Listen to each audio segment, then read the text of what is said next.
Hello children, welcome back. I hope you are thorough with the PA1 portions. Today we will start with the PA2 portions. That is the first lesson under PA2 is nutrition in animals. Already I have studied nutrition in plants. So let us see this lesson. Introduction.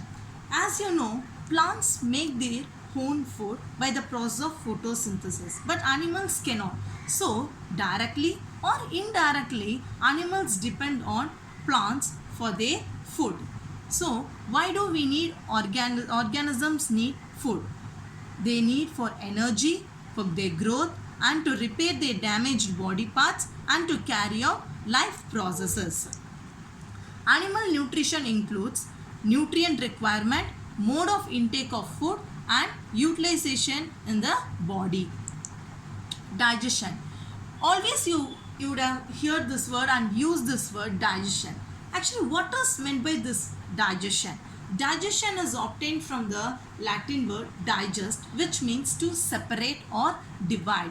So, the process of breaking down of complex components of food into simpler substances is called digestion. Here the complex components means all the nutrients like carbohydrates, fats, proteins, etc. These components are divided into simpler substances. This process is called digestion. The process of digestion varies from organism to organism. And here one small example I am going to explain. Consider this is a complex substance of carbohydrate. This carbohydrate is digested. After digestion, it turns into a simpler substances, that is separated into smaller pieces. So this process is called digestion. Different organisms takes food in different ways. A hummingbird sucks nectar of plants. Human beings use their hands to put food into their mouth and swallow the food after chewing. Infants of human and many other animals feed upon their mother's milk. A frog captures prey with its sticky tongue. A snake swallows the animals without chewing them. An earthworm uses its muscular pharynx to swallow its food. A muscular pharynx is a part which is present inside the mouth. Spider weaves sticky web in which small insects get stuck, and after that it feeds on them. Some aquatic animals filter tiny particles.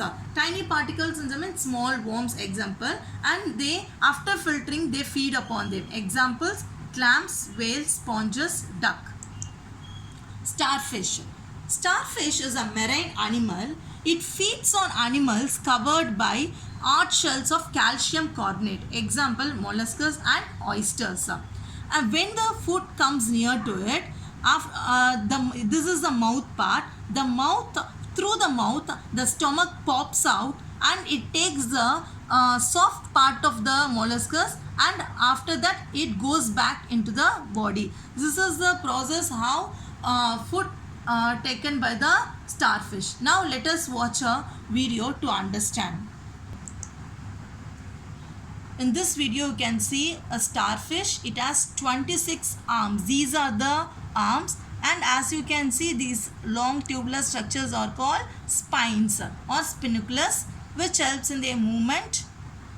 And this is a mollusk. As you can see, this is the stomach which pops out of the mouth, and it takes the soft part of the mollusk. This is a soft part.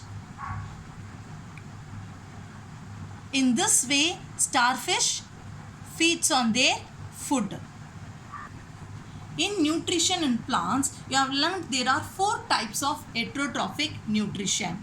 There is one more type comes under heterotrophic nutrition, that is holozoic nutrition. This type of nutrition is used by animals. Holozoic means, holo means whole and zoic means animals. It means animals take food as a whole completely, either in the liquid or solid form. This type of nutrition where ingestion of complex organic substances taken into their body through solid or liquid state. And in this type of nutrition, the complex food is transferred into a specialized digestive system. You will learn about this in the later part of the lesson, where it is broken into the smaller pieces in order to be absorbed. These are the 5 steps involved in Holozoic nutrition. First step, ingestion. It is nothing but process of taking food inside the body. This process is called ingestion. That is the process of taking food inside the body. We have seen few examples earlier. Next step is the digestion, where the food is converted into simpler form with the help of digestive enzymes. Next one, absorption. The food is the digested food is absorbed into the cells of the body. And the fourth step is assimilation. That is the process of utilizing the absorbed food by the various cells of the body. So only once it is assimilated, you will get energy from the food. Next and final step is the egestion. The undigested food is removed from the body. This process is called egestion. Feeding and digestion in amoeba. Amoeba, as you know, amoeba is a microscopic and unicellular organism found in pond water. Amoeba, it has a cell membrane. As you can see, this is a cell membrane and it has a dense nucleus and many small bubble-like vacuoles are present in the entire body. There are 2 types of vacuoles present in the amoeba. One is contractile vacuole, next one food vacuole. Contractile vacuole contains water and food vacuole, it contains digestive juices which helps in the digestion of the food. And amoeba, it constantly changes its shape and position. As you can see, there are some protruding structures. These protruding structures are nothing but pseudopodia. It pushes out one or more finger-like projections. These projections are called pseudopodia. Meaning for pseudopodia means, pseudo means false and podia means feed. It helps in the movement and capture of food. Holozoic nutrition in amoeba.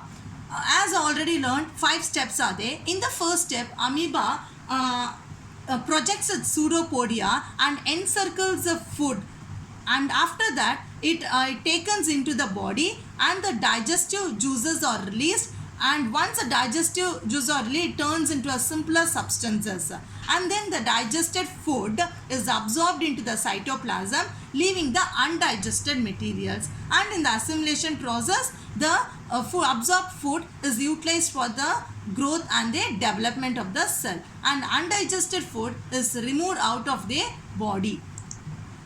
Now look at this diagram. This is the first step in which this is a food particle. Once it senses the food particle, it projects the pseudopodia and it completely encircles the food item. Once it is encircled, it forms a food vacuole where it contains the digestive juices. This is the second step of Holozoic nutrition, that is digestion. Next, in the third step is the absorption, where the digestion, after the digested food is absorbed by the cytoplasm, is absorbed into the cytoplasm. And in the fourth step, assimilation, the absorbed food is used by the cells of the body for their growth. And the last step is the egestion, is the undigested food is removed from the cell through cell membrane. This is the flowchart of the digestion process in amoeba. Now let us watch a video. As you can see, once it senses the food, it projects the pseudopodia and it completely encircles it and it forms a food vacuole. It contains many digestive juices. Once it is digested, it is absorbed and diffused into the cytoplasm. This is the digestive food, and the remaining undigested food is thrown out of the cell. This process is called egestion. Now you understood digestion process in amoeba, children. This is today's activity. We have learned various modes of feeding. Based on that, you have to fill this one. You know what is meant by scrapping, as it scraps the food present on the substratum and takes into their body. Chewing, you know. Siphoning is nothing but it has a tube-like organ called siphon. found in few animals to draw liquid from the substratum and capturing, swallowing, sponging. Sponging means some insects release digestive saliva on substrates and sucks partially digested liquid food from the substratum. Thank you, children.